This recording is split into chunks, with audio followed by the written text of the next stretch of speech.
In this next very important step, I'm going to show you step by step how to tie your domain name to your hosting account. And for this to work, you need to go to GoDaddy.com or wherever you have registered your domain. For this example, we are using GoDaddy.com. So what you need to do now is go right on over to your hosting account and actually get some information from them first before you go to GoDaddy. So what you want to do here is go to your hosting account and ask for your name servers or DNS information. Typically, you will find this in the frequently asked questions section. You might find this in the back end of your hosting account when you log in using the username and password that you set up.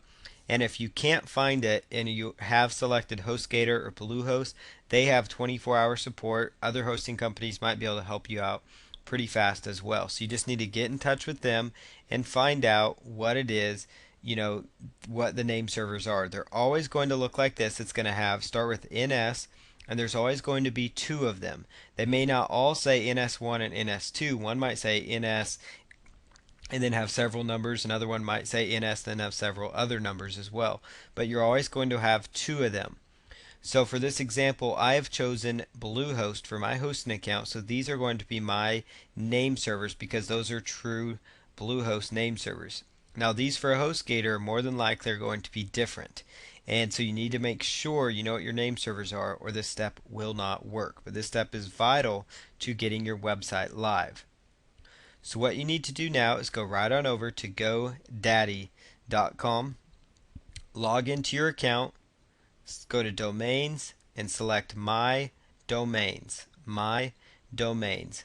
And if you have multiple domain names, you just need to scroll down till you find the domain that you're working from. Otherwise, if it's your first domain, it should be right at the top. And they do alphabetize it if that makes it easier on you.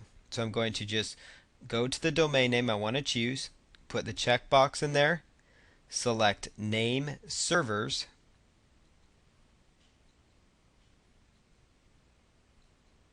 and then what I'm going to do is by default they will say I host my domain with another provider. Make sure that is checked, and then you're going to put in the name servers that you are going to be using.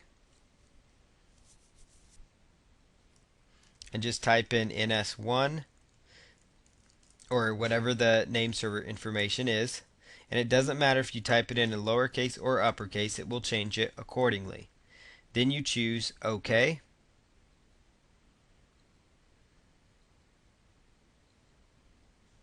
And it says your changes have been submitted.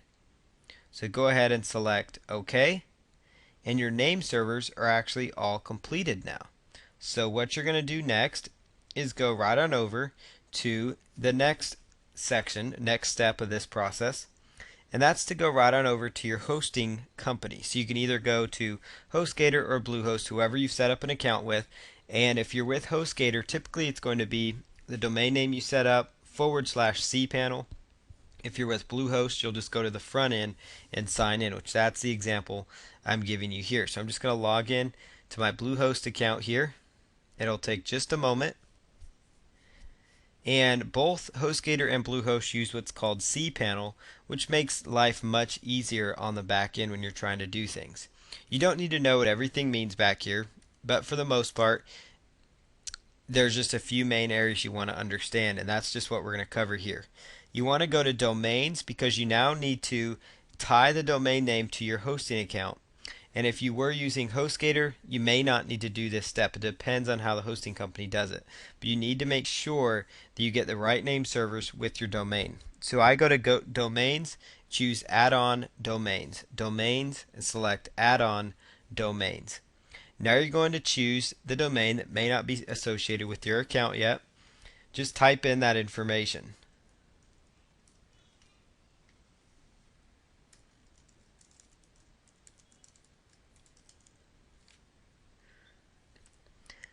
If you set up your name servers correctly, it's going to tell you the name servers were verified.